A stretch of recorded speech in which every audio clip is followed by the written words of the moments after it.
que recuerdes, que pongas tu mente a trabajar si alguna vez en alguna iglesia has escuchado una predicación de Apocalipsis 17 de la gran ramera. ¿Hay alguien así? ¿Acá? Bueno, qué privilegio esta mañana que tenemos de estudiar Apocalipsis 17. La verdad es que nunca he hablado de las rameras, pero hoy vamos a hablar de la gran ramera, ¿verdad? Y vamos a tratar de entender lo que esto significa. Sin duda cada uno de nosotros tiene conceptos acerca de qué es la ramera, de quién es la ramera, que hemos escuchado de otros. Pero quiero animarte esta mañana a poner todas tus ideas a un lado y a leer lo que la Escritura dice.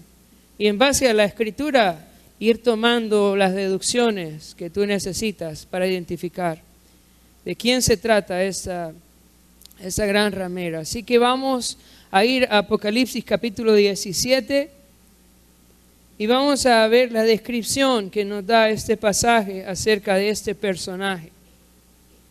Apocalipsis 17, del 1 al 7. Dice: vino entonces uno de los 7 ángeles que tenía las 7 copas y habló conmigo diciéndome: ven acá y te mostraré la sentencia contra la gran ramera, la que está sentada sobre muchas aguas, con la cual han fornicado los reyes de la tierra, y los moradores de la tierra se han embriagado con el vino de su fornicación. Y me llevó en el espíritu al desierto, y vi a una mujer sentada sobre una bestia escarlata, llena de nombres de blasfemia, que tenía 7 cabezas y 10 cuernos. Y la mujer estaba vestida de púrpura y de escarlata, y adornada de oro, de piedras preciosas, de perlas, y tenía en la mano un cáliz de oro, lleno de abominaciones y de la inmundicia de su fornicación. Y en su frente un nombre escrito: oh misterio, Babilonia la grande, la madre de las rameras y de la abominación de la tierra, y de las abominaciones de la tierra. Vi a la mujer ebria de la sangre de los santos y de la sangre de los mártires de Jesús. Y cuando la vi, quedé asombrado, con gran asombro. Versículo 7. El ángel me dijo: ¿por qué te asombras? Yo te diré el misterio de la mujer y de la bestia que la trae, la cual tiene las 7 cabezas y los 10 cuernos. Vamos a pensar un poco en esta descripción que el pasaje hace sobre la gran ramera.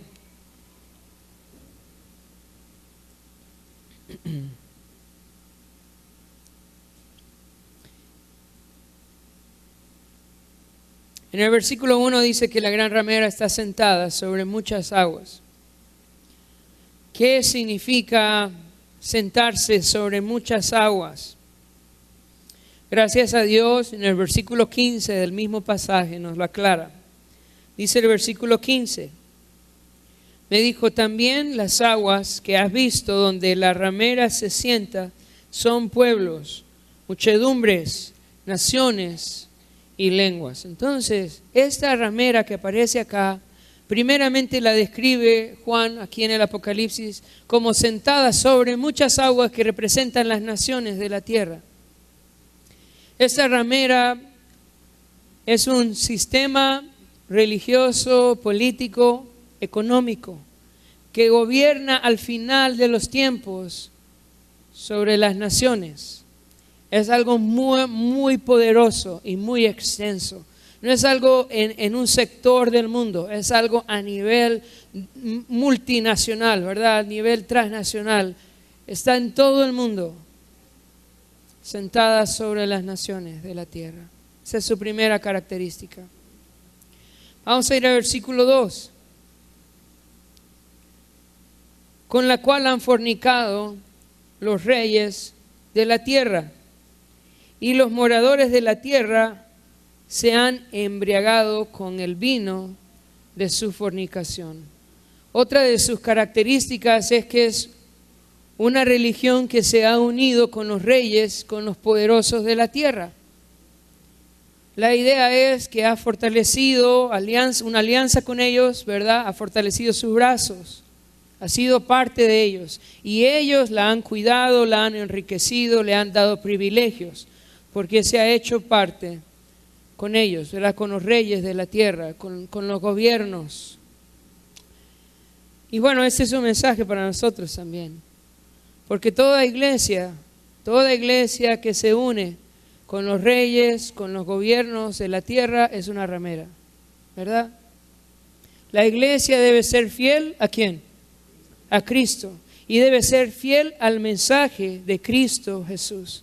No debe buscar beneficios, dinero, influencia, aliándose con los gobiernos de la tierra. Ahora, esta ramera no solo se unió con los reyes de la tierra, sino que también abrazó a los moradores de la tierra. Es un sistema religioso, político, económico que sirvió para complacer a la gente, para que la gente pudiera pecar, enseñaba lo que la gente quería oír, permitía todo lo que la gente quería hacer y la gente era feliz con la ramera.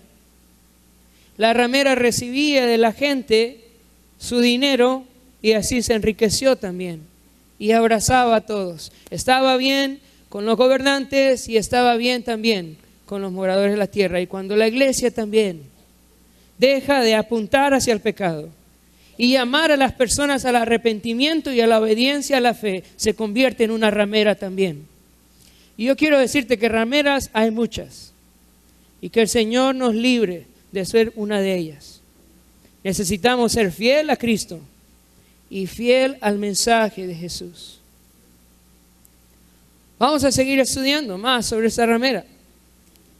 Dice versículo 3, y me llevó en el espíritu al desierto y vi una mujer sentada sobre una bestia escarlata llena de nombres de blasfemia que tenían 7 cabezas y 10 cuernos. Nosotros ya estudiamos de esta bestia en el capítulo 13, ¿verdad? Ustedes recuerdan quién es esta bestia. Esta bestia es el anticristo. Ya lo habíamos estudiado. La ramera y el anticristo, o hablando de la gran ramera y el anticristo, tienen una historia. Es una historia como la historia de las novelas mexicanas. Una historia de amor y odio, ¿verdad?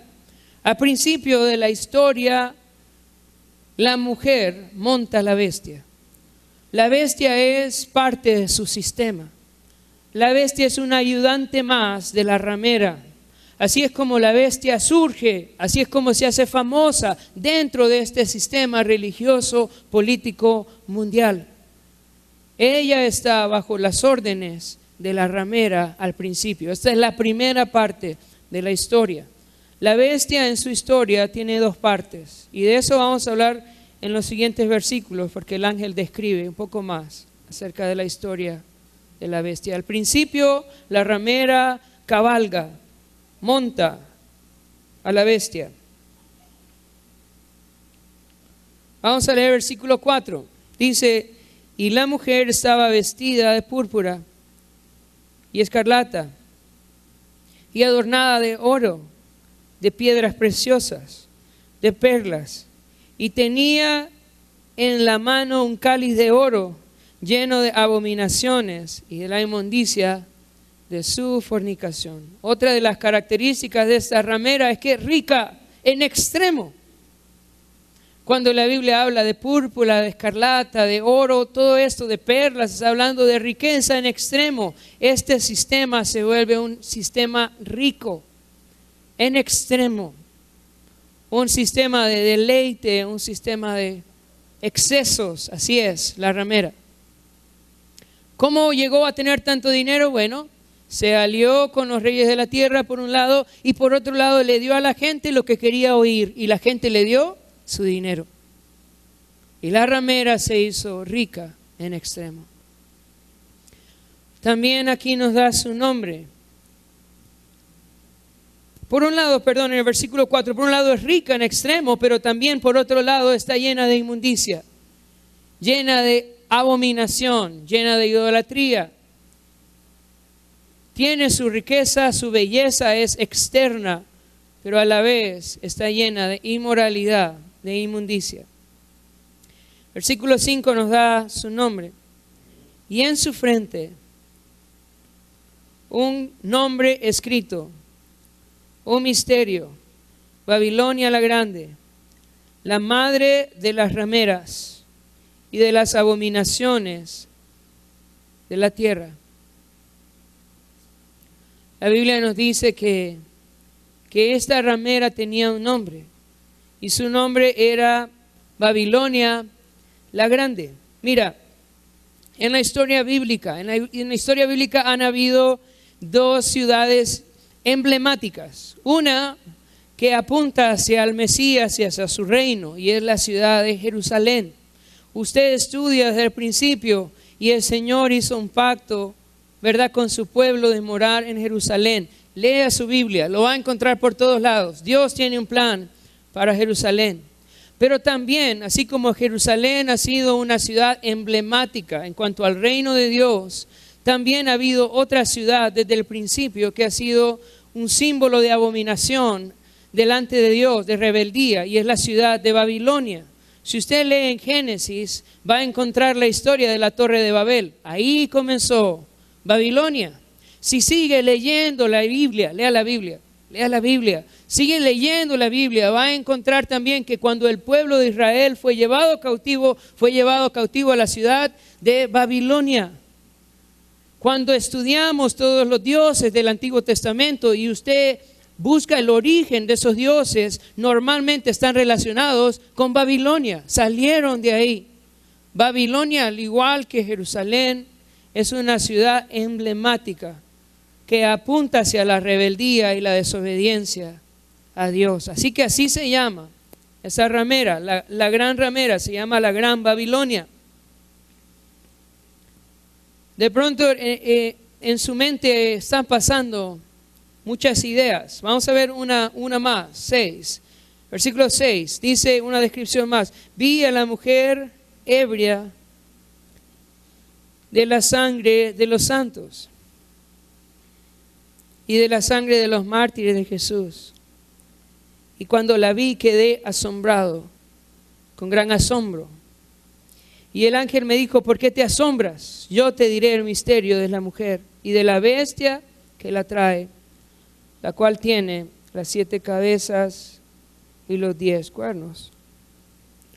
La mujer estaba ebria, y ebria de la sangre de los mártires, de los que habían creído a Jesús. Si ustedes recuerdan, en el capítulo 11, capítulo 12, capítulo 13, estudiamos de la gran persecución que se va a levantar contra todo aquel que rehúse adorar a la bestia, que rehúse ser sellado por la bestia. Y esa mujer es parte de esa persecución también. Ella estaba ebria con la sangre de los santos, de los mártires de Jesús. De pronto estás aquí pensando, pastor, yo ya sé quién es la ramera. Yo sé quién es la ramera. Alto, tranquilo. Yo quiero que sepas un par de cosas. Que la Biblia llama a esta mujer la madre de las rameras. De pronto usted conoce a una ramera, pero esta es la mamá. Al igual que el anticristo, al igual que el falso profeta, la ramera es un personaje apocalíptico, un personaje del futuro. Ellos van a tener una relación muy estrecha en el desarrollo del plan de Dios al final de los tiempos. Rameras han habido muchas en la historia y las hay, pero este personaje es un personaje singular que va a desarrollar su ministerio al final de los tiempos. Ahora vamos a ver un poco acerca de su relación con la bestia, de su historia con la bestia. En el versículo 8. Es bonito porque aquí aquí podemos comprender un poco la vida o el papel de la bestia de una manera más amplia. Versículo 8. La bestia que has visto era y no es. Era y no es. La bestia que estaba montando la mujer era y no es. Y vamos a ver qué pasa. Era y no es. Dice, y está por subir del abismo. Escucha esto.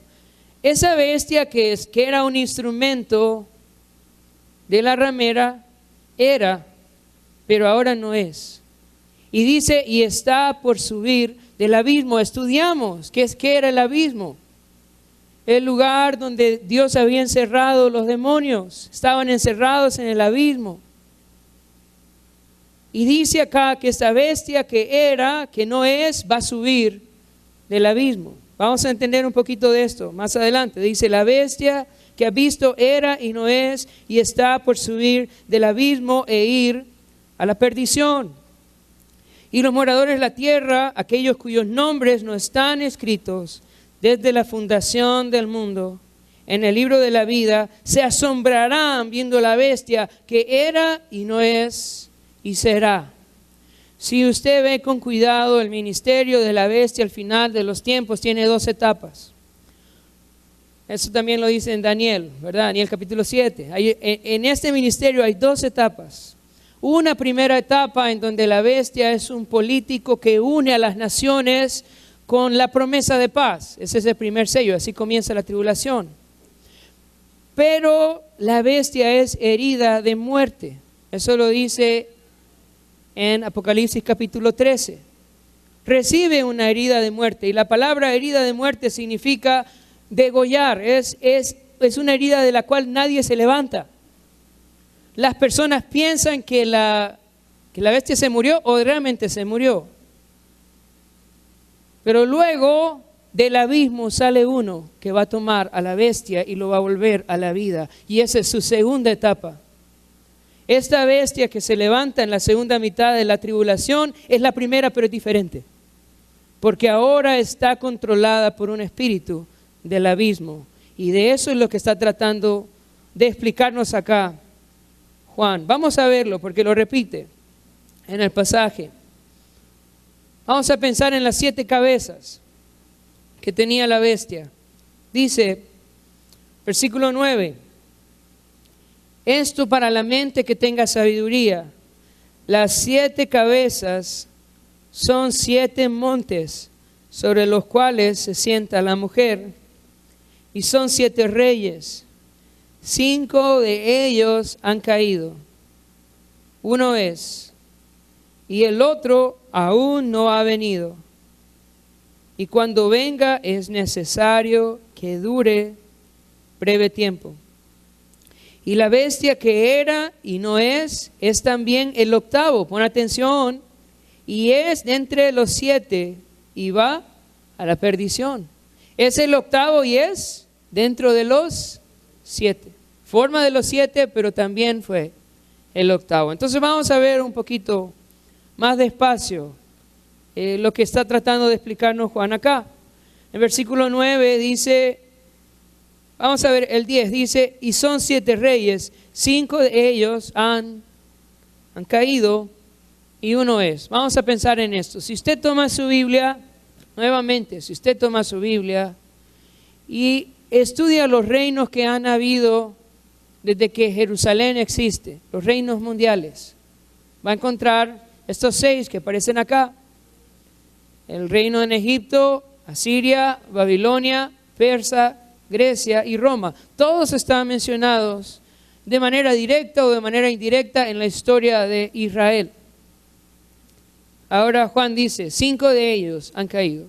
¿Cuáles han caído? Egipto, Asiria, Babilonia, Persia, Grecia, y uno está vigente. Piensa que ¿dónde está Juan? Cuando está escribiendo, ¿dónde está Juan? En la isla de Patmos. ¿Y quién lo mandó ahí? El Imperio Romano. Uno es, pero luego le dice, hay uno que está por venir. Viene un imperio mundial, todavía falta, y la ramera es parte de eso. de ese imperio mundial al final de los tiempos. Y la bestia es parte también de ese imperio mundial final. Y por eso dice, y la bestia es el octavo, pero también es del séptimo. Porque este reino al principio está conformado por la ramera y también por la bestia. En medio de la tribulación la bestia toma control. Y al final se deshace de la ramera. Como el dicho que dice que el diablo paga mal al que bien lo sirve. Así es, hermanos. Al final la bestia se va a deshacer de la ramera. Ahora vamos a pensar un poco en los cuernos de la bestia. La bestia tenía 7 cabezas y tenía 10 cuernos. Aquí nos explica qué son los 10 cuernos. Versículo 12 al 14. Y los 10 cuernos que has visto son 10 reyes que aún no han recibido reino. ¿Qué te dice eso? Aún no están. Nuevamente, y los 10 cuernos que has visto son 10 reyes que aún no han recibido reino, pero por una hora recibirán autoridad como reyes juntamente con la bestia. Estos tienen un mismo propósito y entregarán su poder y su autoridad a la bestia y pelearán contra el Cordero y el Cordero los vencerá, porque Él es Señor de señores y Rey de reyes.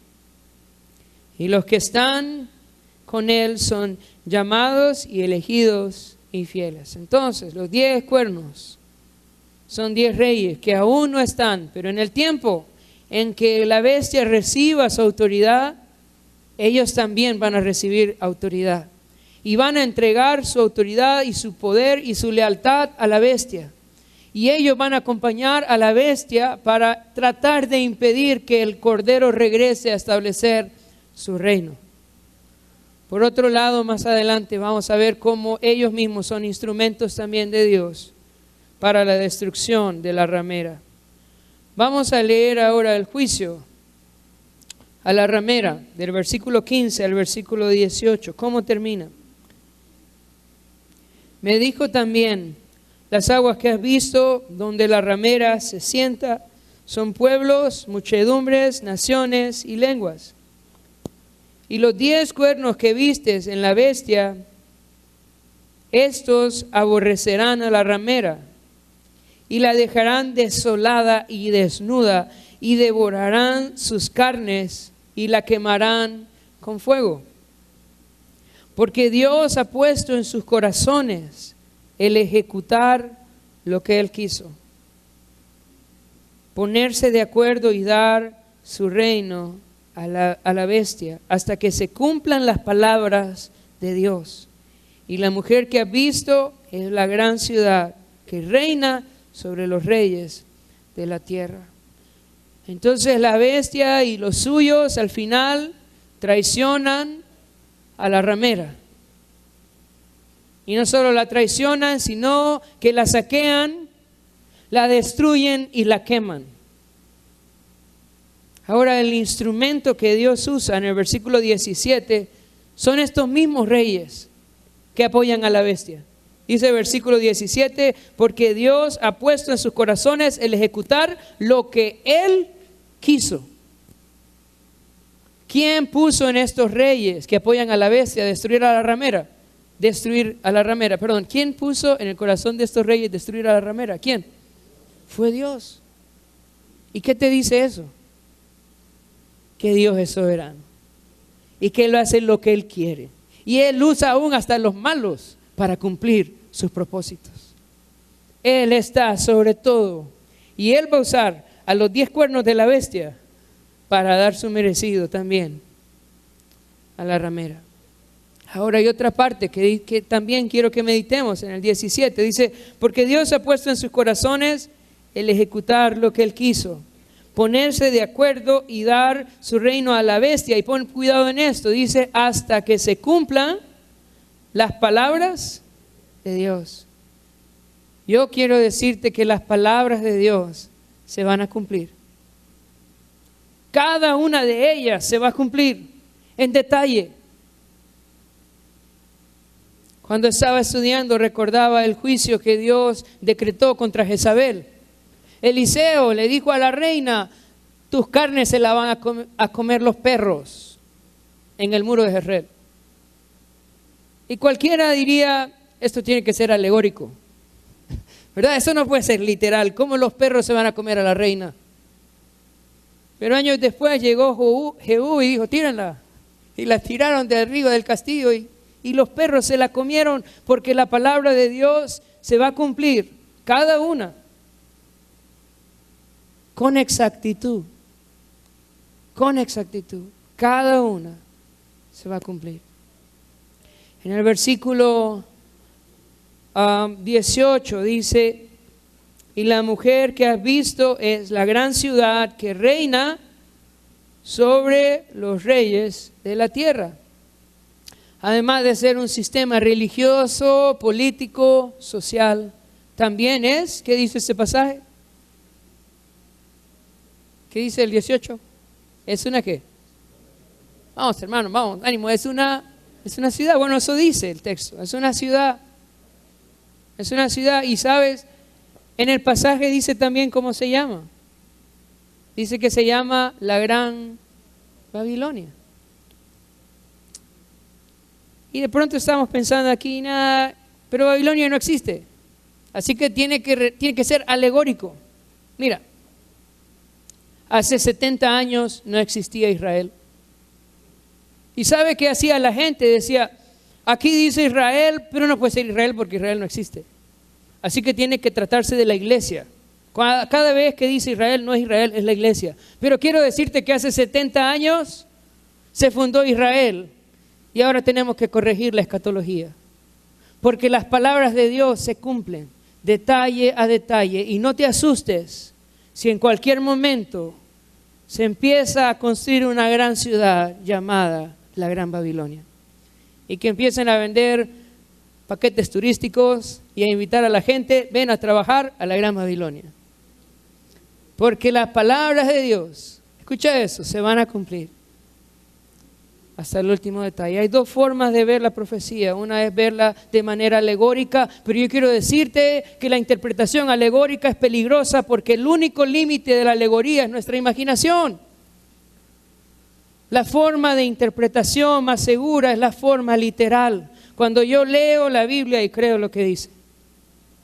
Y yo quiero animarte a leer tu Biblia y a creer lo que dice. Porque te sorprenderás con qué exactitud Dios va a cumplir su palabra. Para terminar, tengo algunas notas de resumen y de explicación. Quiero que vayamos con esto a nuestra casa. Mira, la religión que se une a los gobernantes, que se une a los reyes, que se une a los presidentes, que satisface a la gente, que les dice a la gente lo que quieren oír, que no reprende el pecado, que no habla del arrepentimiento, es una ramera. Y debemos de tener mucho cuidado nosotros, de no convertirnos nunca en una. La iglesia debe mantenerse fiel a Cristo y a su mensaje. ¿Sabe de qué vamos a hablar aquí? De Cristo Jesús, de su reino, de su venida. Este es nuestro tema de estudio siempre, es Cristo Jesús, es su palabra. No tenemos otro mensaje que dar, sino solamente a Cristo como el Rey de Reyes y el Señor de Señores. La observación literal de los pasajes siempre nos van a conducir a mejores interpretaciones. Y yo quiero animarte a ver de manera más literal los pasajes. Y el fin de los tiempos que estamos estudiando ahora es parte del plan de Dios. Nosotros debemos conocerlo. ¿Cómo es posible, hermanos, que nosotros no estudiemos el Apocalipsis, que no tengamos una comprensión de lo que Dios va a hacer al final de los tiempos? No podemos entenderlo de manera exacta, pero debemos conocerlo. Muchas personas me han dicho o he escuchado que dicen también, ¿y por qué estudiamos Apocalipsis? Bueno, porque Apocalipsis por un lado es la palabra de Dios y por otro lado revela el plan de Dios al final de los tiempos, y es nuestra responsabilidad saber lo que el Señor va a hacer al final de los tiempos. Muchos le dicen a cristianos, usan esta frase cuando comparten el Evangelio. Dicen, quiero compartirte algo. Dios tiene un plan maravilloso para tu vida. Y mientras estaba estudiando el Apocalipsis, yo creo que el plan de Dios es destruir el mundo y a los que habitan en él. Y cuando pienso en Noé, piensa en Noé. Cuando él estaba predicándole a la gente, en su generación, yo no creo que le estaba diciendo, ¿sabes qué? Dios tiene un plan maravilloso para tu vida. ¿Sabes qué le decía a Noé? Dios va a destruir el mundo. Arrepiéntase. Venga Jesús, alcance la salvación y la gracia. ¿Sabe qué va a hacer Dios con este mundo? Lo va a destruir. ¿Y sabe qué deberíamos nosotros de hacer? Contarle a los demás que Dios va a destruir el mundo. ¿Saben? Ellos merecen saberlo. Ellos merecen saber qué es lo que Dios va a hacer al final de los tiempos. Y por eso para nosotros es tan importante poder saber el plan de Dios. Conocer qué es lo que el Señor va a hacer al final de los tiempos. Y no solo conocerlo, sino también compartirlo con otros. Con todos aquellos que todavía no tienen a Jesús. Que pueda haber en nosotros esta carga, que ellos sepan, Dios va a regresar y va a destruir el mundo. Arrepiéntanse, entréguense a Cristo. Creo que todos venimos de un tiempo bonito, ahorita en julio, agosto, ¿verdad? De pronto todos hemos podido, o los que tenemos niños, por lo menos descansar un poco y dar una vuelta. Pero ya es hora, hermanos, de trabajar. Y yo quiero desafiarte esta mañana. Tenemos trabajo que hacer. Todos tenemos amigos que no conocen al Señor. Todos tenemos familias que no conocen al Señor. Todos tenemos hermanos aquí en la iglesia de pronto que no están siguiendo al Señor. Yo quiero invitarte esta mañana a empezar a trabajar nuevamente, a predicar a otros. El Señor viene y necesitamos hacer nuestra labor.